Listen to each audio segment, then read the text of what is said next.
태양을 멀리하는 사람은 누구든 몸이 약해지고 그 결과 정신적인 문제와 신체적인 문제로 고통을 겪게 된다.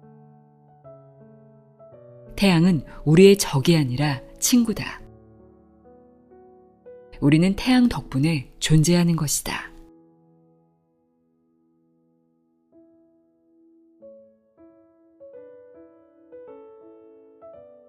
안녕하세요. 나의 소리책갈피 소리내어 읽다입니다.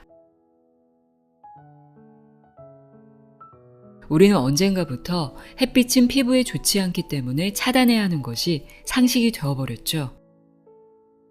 저 역시 외출하기 전에 얼굴에 자외선 차단제를 바르는 것이 습관이 되었는데요. 오늘 소개해드릴 이 책을 읽고 햇빛은 차단해야 하는 피부의 적이 아니라 선물이라는 것을 깨닫게 됐습니다. 안드레아스 모리츠의 햇빛의 선물입니다. 책 앞날개에 있는 저자 소개 읽어드립니다. 안드레아스 모리츠. 아유르베다 의학과 홍채 진단법 등의 대체의학 전문가이자 베스트셀러 작가. 1954년에 독일에서 태어난 그는 어렸을 때부터 심각한 질병과 맞서 싸우면서 자연스럽게 식이요법, 영양학, 여러 가지 자연치유법을 접했다. 그 덕분에 20세가 되었을 때는 홍채 진단법과 식이영양학에 대한 공부가 끝나 있었다. 1981년에는 인도에서 아유르베다 의학을 배우고 1991년에는 뉴질랜드에서 자격증을 갖춘 아유르베다 의학 전문가가 되었다. 이후 미국에 거주하면서 대체의학 연구와 집필 활동에 전념하고 있다. 모리츠는 단순히 질병의 증상을 치료하는 데 만족하지 않고 질병의 근본적인 원인을 이해하고 치유하는 것을 자신이 평생에 걸쳐 해야 할 일로 받아들였다. 그리고 거시적 접근 방법을 이용하여 종래의 의학적 접근법이 소용없는 여러 불치병에서 큰 성공을 거두었다. 또한 그는 우리의 몸과 마음을 치료하는 데 매우 중요한 역할을 하는 사람의 의식을 오랫동안 연구했다. 이 같은 연구를 바탕으로 암은 병이 아니다, 의사들도 모르는 기적의 간청소 등 10여 권에 이르는 대체의학 관련 서적을 펴냈다. 저자는 햇빛이 피부암이나 실명을 유발하는 백내장, 피부 노화의 주범으로 여겨지는 것은 사람들의 오해라고 단언합니다. 햇빛을 잘 쬐지 못하는 것이 오히려 수많은 질병의 원인이라는 과학적 증거들을 매우 설득력 있게 풀어내고 있는데요. 이 책은 햇빛에 관한 기존의 상식을 정면으로 비판하면서 햇빛 치유의 새로운 패러다임을 제시하고 있습니다. 햇빛을 쬐었을 때 피부에서 만들어지는 비타민 D가 어떻게 면역 체계를 강화시키고 골다공증을 예방하는지, 또 당뇨와 고혈압, 여러 가지 암을 어떻게 극복할 수 있도록 해주는지를 알려줍니다. 햇빛이 지구상에 존재하는 모든 생명의 궁극적인 원천이라는 사실을, 얼마나 고마운 존재인지를 다시금 깨닫게 만들어주는 책입니다. 그럼 지금부터 햇빛이 없으면 건강도 없다고 이야기하는 안드레아스 모리츠의 햇빛의 선물 읽어드립니다. 귀 기울여 들어보세요.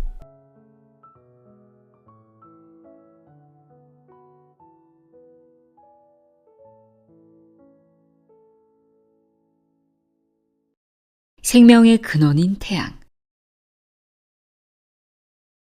햇빛은 생명을 유지하고 보존하는 데 가장 결정적인 생물학적 필수 요건이다. 우리 인간이 존재하는 것은 태양이 있기 때문이다. 만약 태양이 없다면 지구도 없을 것이고, 따라서 생명체는 물론 인간 역시 존재할 수 없다. 지구상에 가장 먼저 존재했던 생명체는 태양을 기본적인 생존 도구로 활용했다. 광합성 생물과 독립영양 생물이 바로 그런 존재들이었다. 심지어 숱한 진화가 진행된 오늘날에도 이런 생명체가 존재한다. 우리는 모두 태양에 의존하는 이들 원시 생명체로부터 진화해 왔다. 우리 인간은 가장 복잡한 생명체로 지구상에 출현했지만 기본적으로는 여전히 태양에 의존하는 생명체로 남아있다. 태양이 없으면 인간은 존재할 수 없다. 살균 능력이 있는 태양의 자외선에 우리 몸을 규칙적으로 노출시키면 세균이나 진드기, 곰팡이 및 바이러스 등을 효과적으로 제어할 수 있다. 자외선은 효과가 매우 강력하여 산업에서 물과 식품 및 기구 등을 살균할 때 쓰이기도 한다. 수많은 세균과 바이러스 및 미생물들이 직사광선에 장기간 노출되었을 때 생명을 잃는다. 예를 들면 공기 중에서 햇빛에 몇 시간 노출되었을 때 죽는 인균을 비롯하여 많은 병원성 세균이 그렇다. 여러분은 햇빛이 세균을 죽이고 유리창을 통과한 햇빛이라 해도 그런 능력의 변함이 없다는 사실을 알고 있는가? 또 어두운 병실보다 햇빛이 비치는 병실에 세균이 적다는 사실을 알고 있는가? 강력한 면역 활성 효과는 햇빛을 가장 중요한 질병 억제제 중 하나로 만든다. 하지만 이것은 인간의 건강을 유지하고 증진시키기 위해 햇빛이 제공하는 여러 혜택 중 한 예에 불과하다. 태양은 지구상에서 사용할 수 있는 유일한 에너지원이다. 태양은 식물의 성장과 번식에 들어가는 재료들을 합성하는 데 필요한 모든 에너지를 공급한다. 에너지는 그 형태만 바뀔 뿐이지 새롭게 만들어지는 것이 아니다. 태양에서 공급된 에너지는 식물에 저장된다. 우리는 이런 식물들을 섭취하면서 그 안에 저장된 에너지도 함께 섭취한다. 그때 이 에너지가 우리 몸 안에서 똑같은 양의 형태가 다른 에너지로 변환된다. 태양 에너지는 식물에 의해 탄수화물, 단백질, 그리고 지방의 형태로 변환되어 저장된다. 식물성 식품을 섭취하면 우리가 활동하고 건강한 삶을 유지하는 데 필요한 에너지를 공급받는다. 몸 안에서 식품을 소화, 흡수 및 대사하는 과정들은 이처럼 다양한 형태로 저장된 태양 에너지를 분해하고 운반하여 저장하거나 활용할 목적으로 사용된다. 햇빛에 의해 식품이 직접 만들어지는 먹이사슬의 가장 아래 단계는 우리로 하여금 대부분의 태양 에너지를 사용할 수 있게 해준다. 이는 먹이 피라미드의 맨 아랫부분의 식물에 가장 많은 태양 에너지가 들어있다는 의미다. 반대로 먹이사슬에서 높은 단계에 있을수록 태양 에너지가 매우 적거나 전혀 없을 수도 있으며 실제로 몸에 해롭거나 아무 쓸모가 없다. 그런 것들의 예로는 죽은 동물이나 생선으로 만든 식품, 정크푸드, 전자레인지로 조리한 식품, 냉동식품, 방사능에 노출된 식품, 유전자 조작으로 생산된 식품, 그리고 가공식품 등이 있다. 과학자들은 유전자 조작을 가한 식품이 인간의 건강에 해로울 수 있다는 사실을 1998년에 처음으로 알아냈다. 영국 에버딘에 있는 로에트 연구소의 연구원들은 유전자 조작 식품이 실험용 쥐의 면역 체계를 손상시킬 수 있다는 사실을 발견했다. 햄버거나 아이스크림을 비롯하여 우리가 마트에서 구입하는 가공식품의 60% 정도의 유전자 조작을 가한 재료가 포함되었을 가능성이 있다. 나무, 연료, 그리고 광물 역시 태양에너지가 다른 형태로 저장된 것일 뿐이다. 이것들은 태양에너지의 저장수다. 그리고 태양에너지는 일반 비재생 에너지와 달리 고갈될 염려가 없다. 태양이 지구로 보내는 에너지의 총량은 현재 우리가 생산하고 소비하는 에너지의 35,000배에 이르는 엄청난 양이다. 실제로 이 에너지의 일부는 다시 반사되어 우주 공간으로 날아가지만 많은 부분이 대기 등을 통해 흡수된다. 이 에너지는 손쉽게 실용적으로 사용될 수 있다. 바로 우리의 몸이 태양 에너지를 이용한다. 모든 물질은 태양 에너지를 품고 있다. 우리 몸의 세포는 태양 에너지가 뭉쳐진 덩어리다. 우리가 섭취하는 포도당과 산소는 태양의 산물이다. 태양으로부터 에너지를 받은 포도당과 산소가 없다면 우리는 어떤 사고 활동도 할 수 없을 것이다. 태양에 의해 데워진 대기는 태양으로부터 수분을 흡수할 수 있다. 습기를 가득 머금은 공기가 높이 올라가면 온도가 떨어지면서 머금고 있던 수분 일부를 배출한다. 이렇게 배출된 수분은 비나 눈의 형태로 지표면에 떨어져 강을 채우고 대지와 식물에 수분을 공급한다. 태양은 지구의 자전과 관련한 상대적 위치, 달의 위치, 그리고 태양 내부의 주기적인 활동 등에 따라 지구 전체의 기후와 계절의 변화를 비롯하여 기온, 강수량, 구름의 형성, 우기와 건기 등을 관장한다. 지구는 인간만 살아가는 행성이 아니다. 태양은 식물, 동물, 곤충 및 미생물 등 지구상에 존재하는 모든 종의 성장을 돕는데 특히 미생물이 없었다면 지구상의 어떤 생명체도 살아있지 못할 것이다. 지구상에 존재하는 생명체는 무한할 정도로 다양하고 복잡하여 생태계 이면에 존재하는 수학적 복잡성은 아무리 성능이 뛰어난 슈퍼컴퓨터로도 헤아릴 수 없다.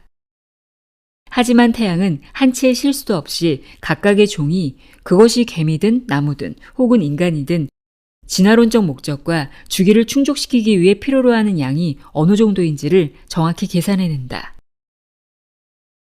그러므로 우리 조상들이 태양을 신처럼 숭배한 것은 그리 놀라운 일이 아니다. 지구상의 모든 인종과 문명이 모두 자신들의 방식으로 태양을 숭배했다. 태양에 의해 만들어진 전자기파는 다양한 파장으로 전달되는데 이처럼 서로 다른 파장이 태양빛의 고유한 작동 방식과 능력을 결정하는 요인이 된다. 태양으로부터 오는 빛의 파장은 0.0001나노미터의 우주선에서 약 4,990km의 전자파까지 다양하다.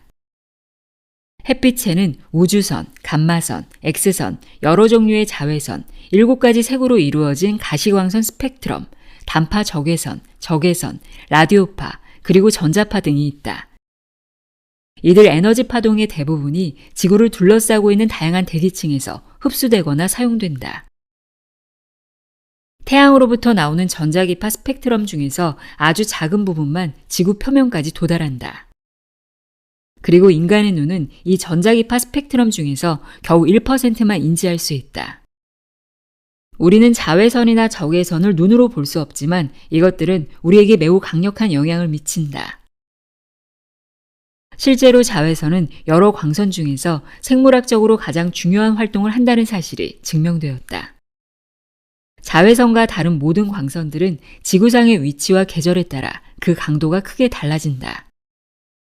그 덕분에 지구에서 살아가는 모든 생명체는 성장과 진화에 필요한 변화의 주기를 일정하게 유지할 수 있다.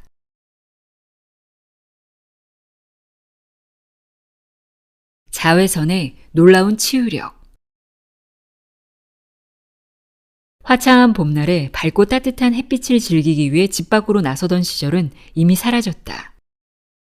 아주 용감하거나 혹은 아주 부주의한 일부 사람들만 자외선 차단제 업계의 지지를 받는 보건당국과 암 전문가들이 내린 엄중한 경고를 무시하고 겁도 없이 태양 아래서의 모험을 한다.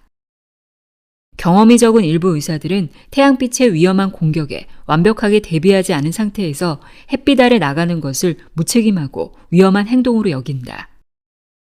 그들의 기득권을 위해 봉사하는 자들은 머리끝에서 발끝까지 자외선 차단제를 바르지 않은 상태에서 햇빛에 노출되는 것은 목숨을 건 도박이라고 말한다. 하지만 햇빛은 절대로 생명을 위협하는 존재가 아니다. 좀 더 정확히 말하면 태양은 우리의 생명을 지켜주는 존재다.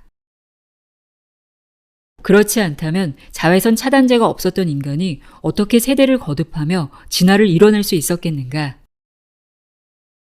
다행히 햇빛이 질병을 일으킨다는 과학적 증거가 전혀 없다는 사실 덕분에 이 같은 터무니없는 오해가 점차 사라지고 있다. 아니 그 반대로 햇빛을 잘 쬐지 못하는 것이 가장 중요한 질병의 원인 중 하나라는 사실이 밝혀지고 있다.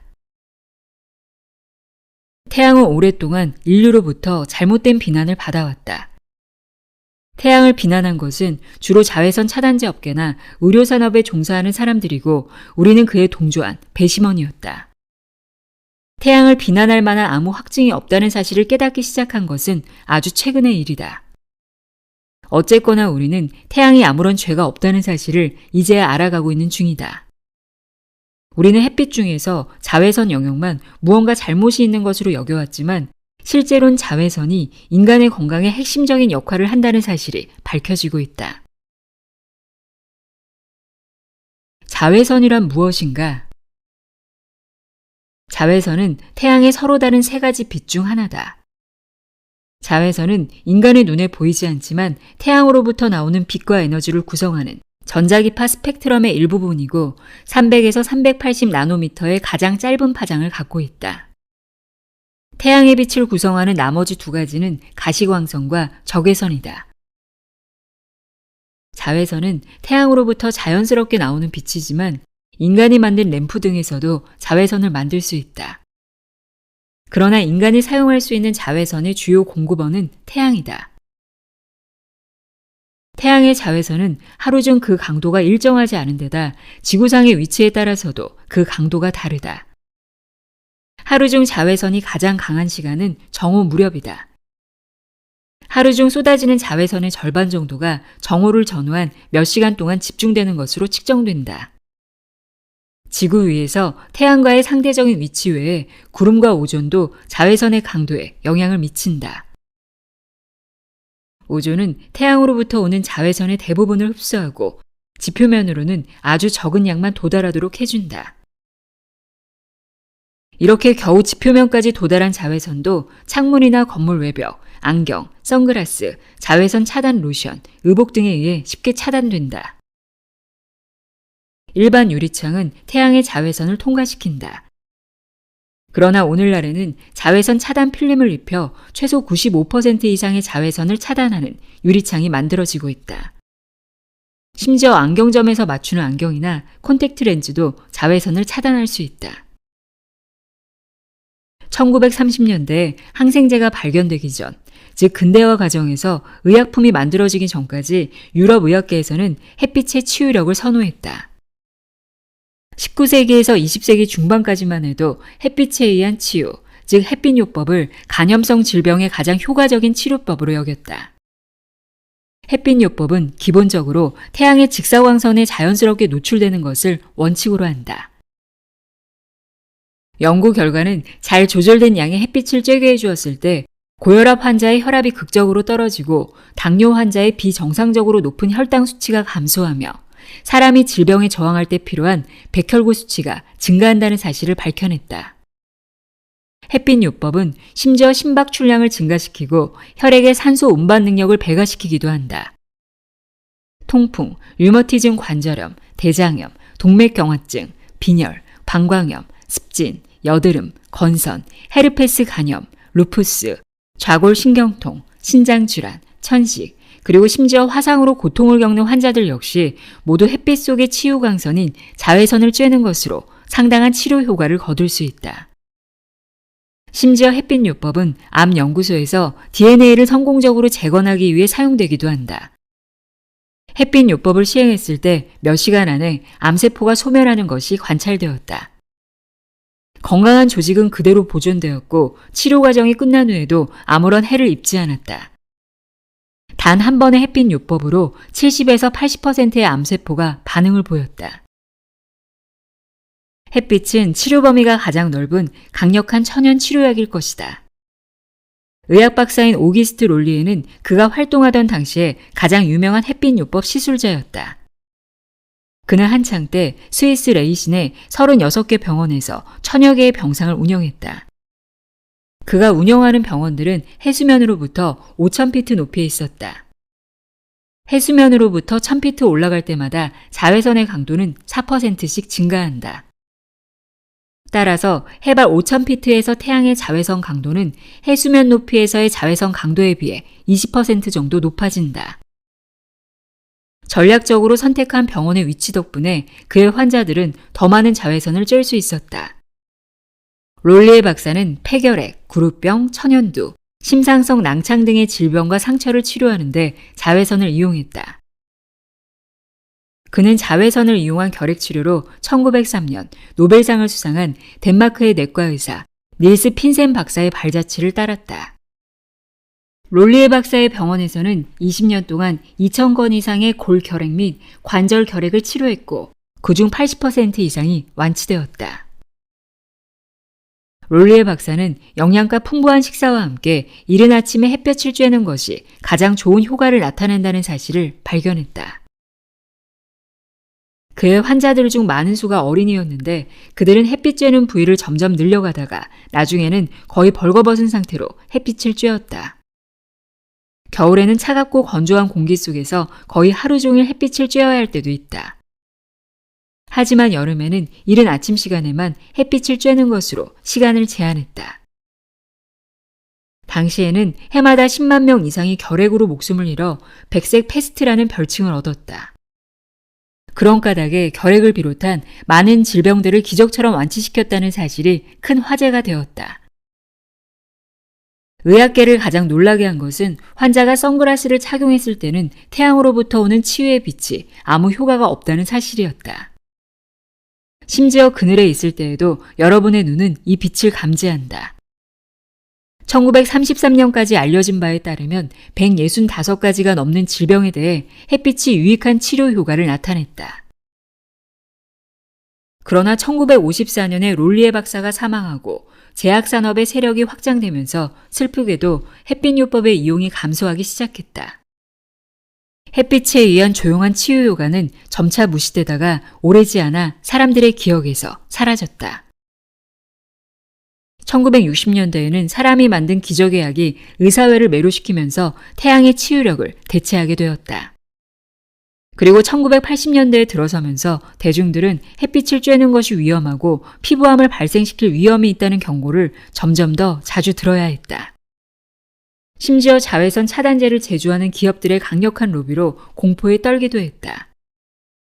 하지만 그런 기업들은 사회의 건강과 복지보다는 기업의 이익에 더 큰 관심을 갖고 있는 집단이다. 오늘날 태양은 피부암, 실명을 유발하는 백내장, 그리고 피부 노화를 일으키는 주범으로 여겨지고 있다. 그리고 자신을 햇빛에 노출시키는 위험을 무릅쓰는 몇몇 사람들만 자외선 차단제를 사용하지 않고 과도한 노출로 피부에 화상을 입지 않는 한 햇빛이 실제로는 기분을 좋게 만들어준다는 사실을 알고 있다. 햇빛을 지나치게 많이 쬐면 좋지 않은 것이 틀림없는 사실이지만 햇빛을 전혀 쬐지 않는 것은 더더욱 좋지 않다. 햇빛에 너무 노출되었을 때 피부가 손상된다는 것은 사실이다. 그러나 햇빛을 적게 쬐면 건강에 더 많이 해롭다. 적당한 양의 햇빛을 쬐어야 한다. 모든 면에서 적절하게 절제된 사람이 건강을 얻는다. 햇빛 요법을 대체한 항생제의 사용은 최근 들어 약재의 내성을 가진 세균을 만들어내고 있다.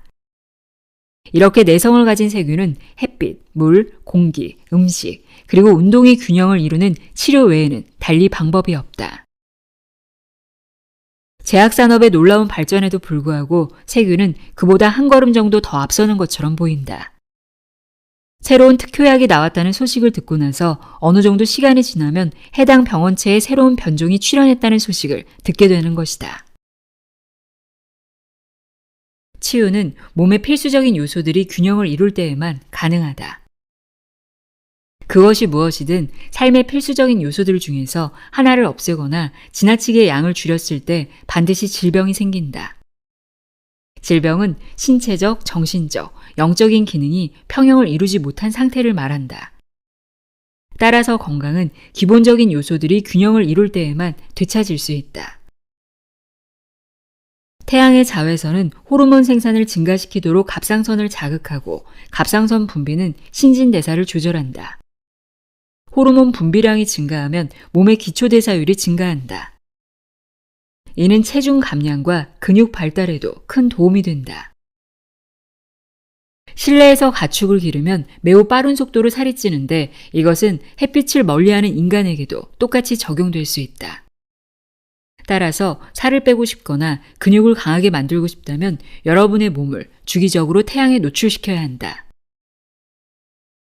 태양을 멀리하는 사람은 누구든 몸이 약해지고 그 결과 정신적인 문제와 신체적인 문제로 고통을 겪게 된다. 그런 사람은 머지않아 활력이 감소하고 그것은 삶의 질에 반영되어 나타난다. 노르웨이나 핀란드 같은 위도 66.5도 이상의 북유럽 국가에는 극야 현상이라고 해서 낮에도 해가 잘 보이지 않는 암흑기가 해마다 몇 달씩 나타난다. 이런 나라에 사는 사람들은 과민성, 피로, 질병, 불면증, 우울증, 알코올 중독 및 자살 등이 나타날 가능성이 해가 잘 드는 나라에 사는 사람들에 비해 훨씬 높다. 또한 피부암의 발생 비율 역시 상대적으로 더 높다. 예를 들어 스코틀랜드 북부의 오크니와 셰틀랜드 제도에 사는 사람들에게 피부암의 일종인 흑색종이 발생할 가능성은 지중해 섬에 사는 사람들에 비해 10배 이상 높다. 자외선은 솔리트롤이라 불리는 피부 호르몬을 활성화시키는 것으로 알려져 있다. 솔리트롤은 우리의 면역 체계와 몸의 여러 조절 중추에 영향을 미치고 뇌의 솔방울샘에서 분비되는 호르몬인 멜라토닌과 함께 기분을 변화시키고 하루의 생체 리듬을 조절하는 역할을 한다.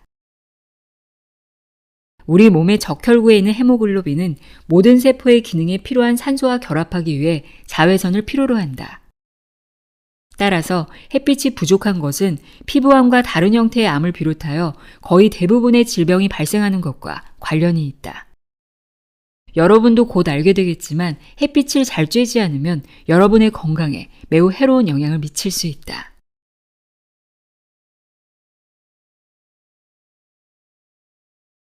햇빛이 없으면 건강도 없다. 햇빛을 쬐어야 하는 양은 체질이나 인종에 따라 조금씩 다를 수 있다.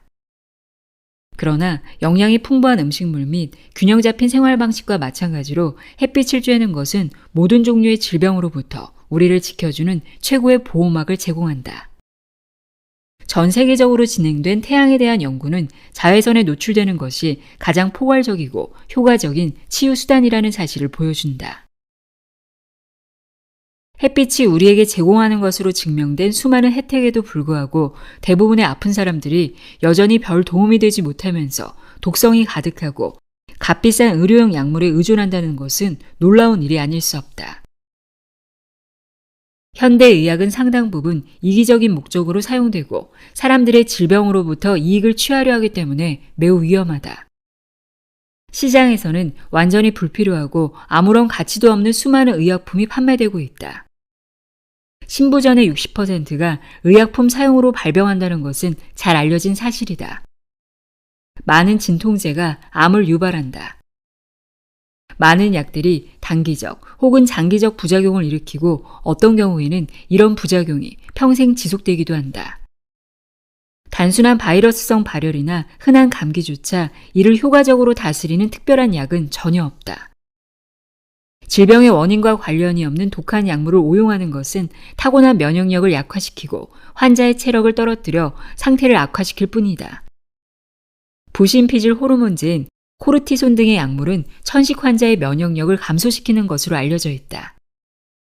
또한 대증요법으로 황달을 치료할 수 있는 약도 없다. 이제는 자연의 원리에 어긋나는 방법으로 질병을 치유하려는 대부분의 치료법이 얼마나 해로운지를 알아야 할 때가 되었다.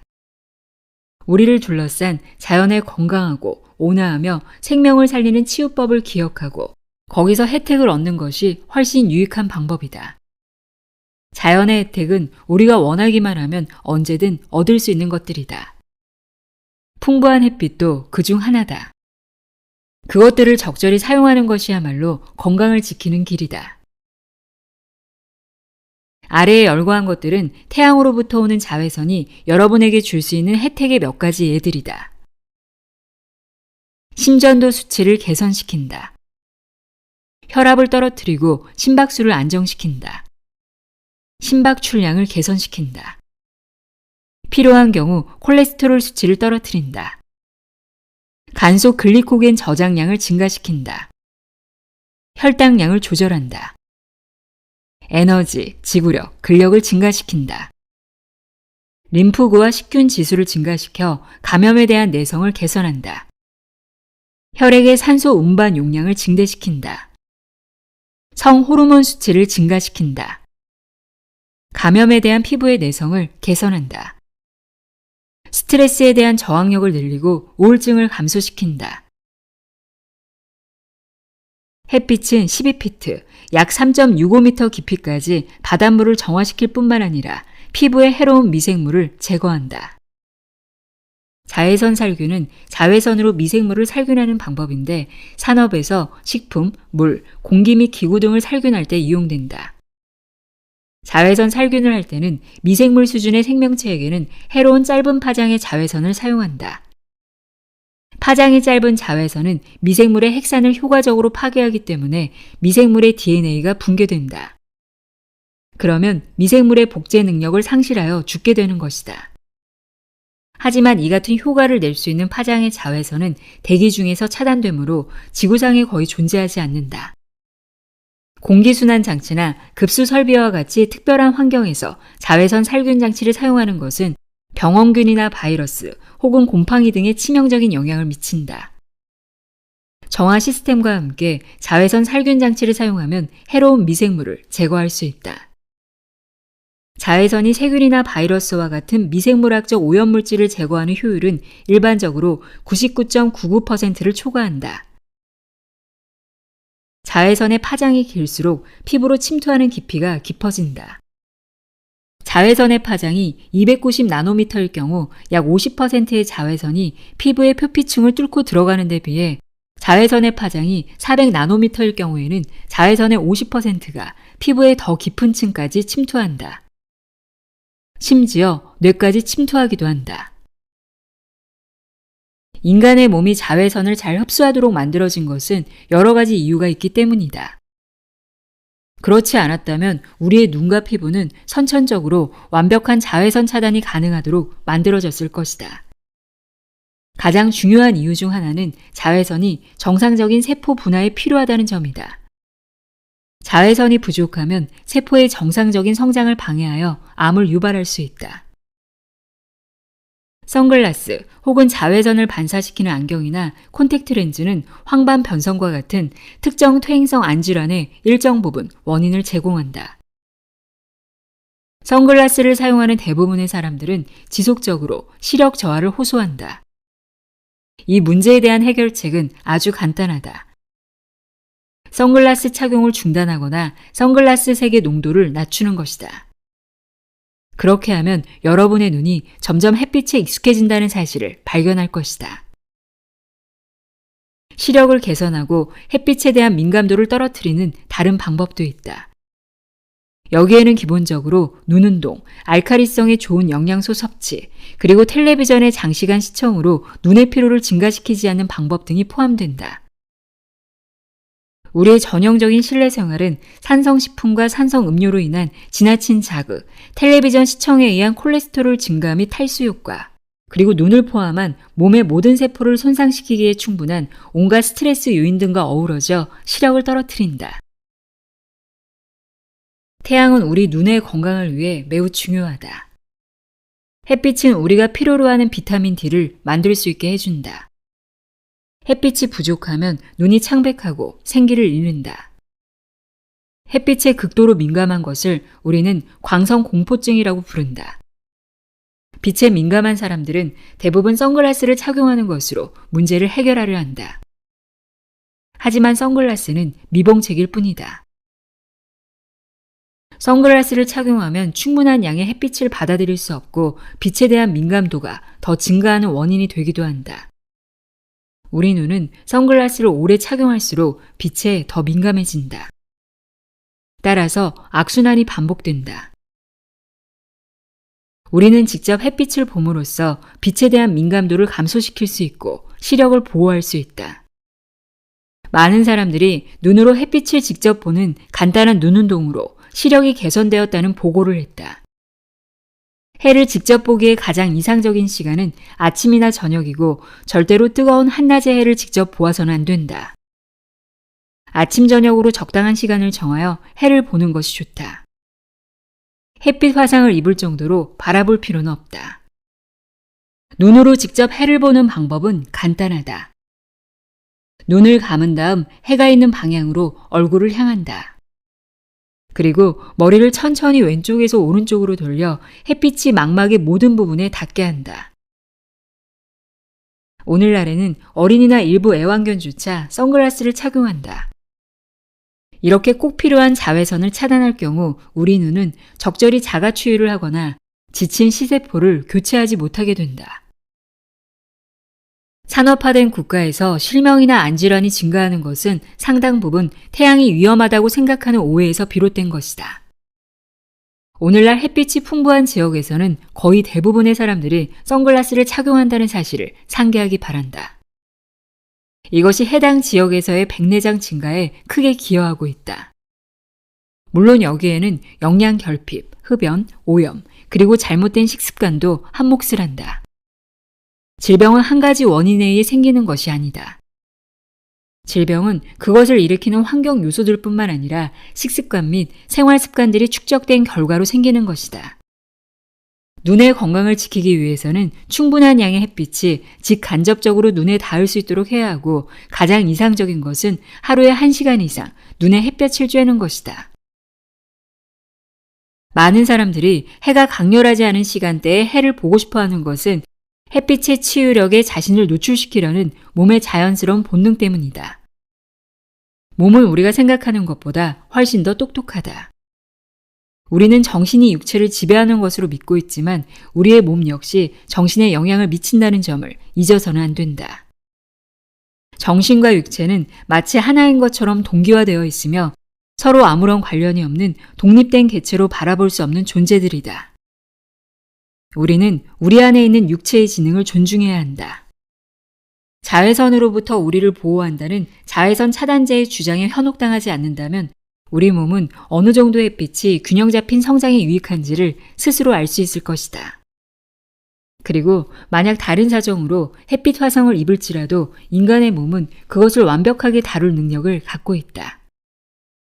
하지만 이런 자기 방어 프로세스를 화학물질로 방해하면 심각한 결과를 초래할 수 있다. 자외선 차단제나 화장품 등에 들어있는 화학물질에 정기적으로 노출되면 우리의 피부와 눈이 햇빛에 지나치게 민감해지고 심지어 몇 분만 햇빛에 노출되어도 피부에 심한 화상을 입을 수 있다. 덧붙여 간 속의 담석은 약물이나 알코올 혹은 다른 해로운 물질들을 간에서 충분히 해독하지 못하도록 방해한다.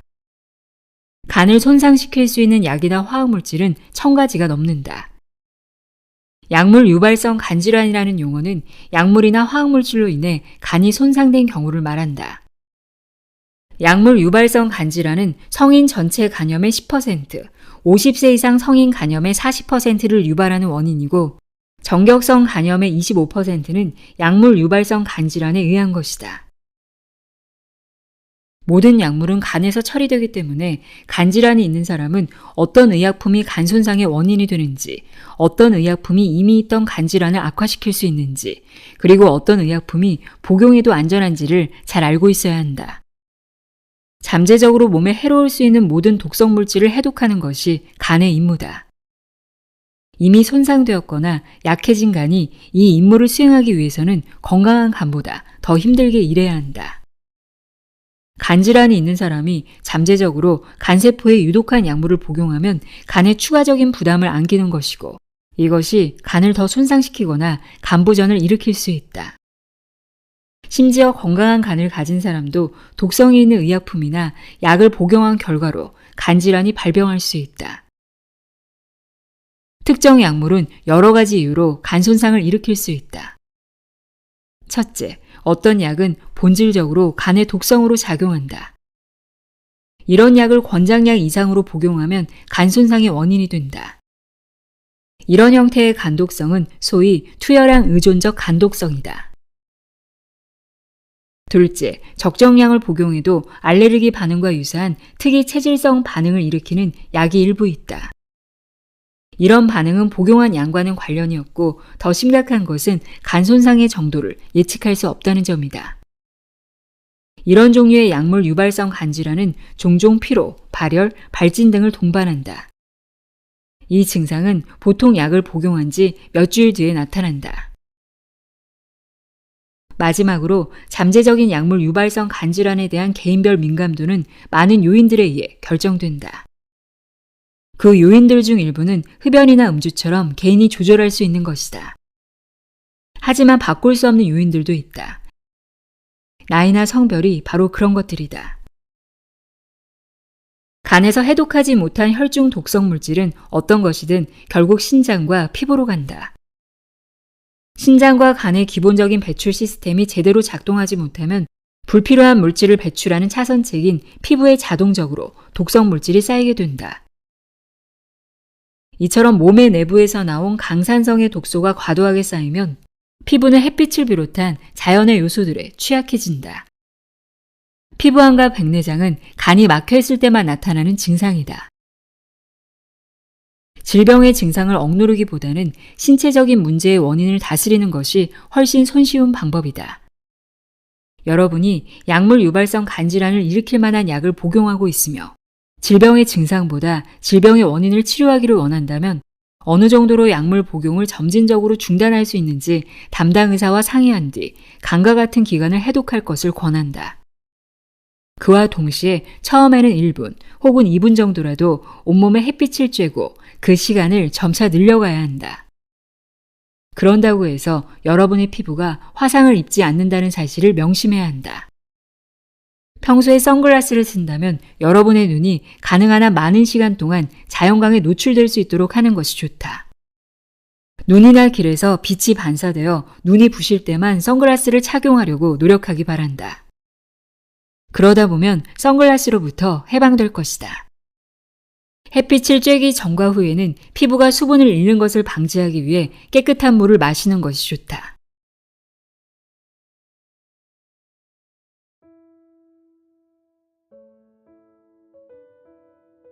안드레아스 모리치의 햇빛의 선물 읽어드렸습니다. 이제 더 이상 햇빛을 피하지 말아야겠죠? 최고의 치유 에너지인 햇빛, 햇빛에 고마워하는 마음을 갖고 자주 산책하는 시간 가져보시길 바랍니다. 오늘도 함께 해주셔서 고맙습니다.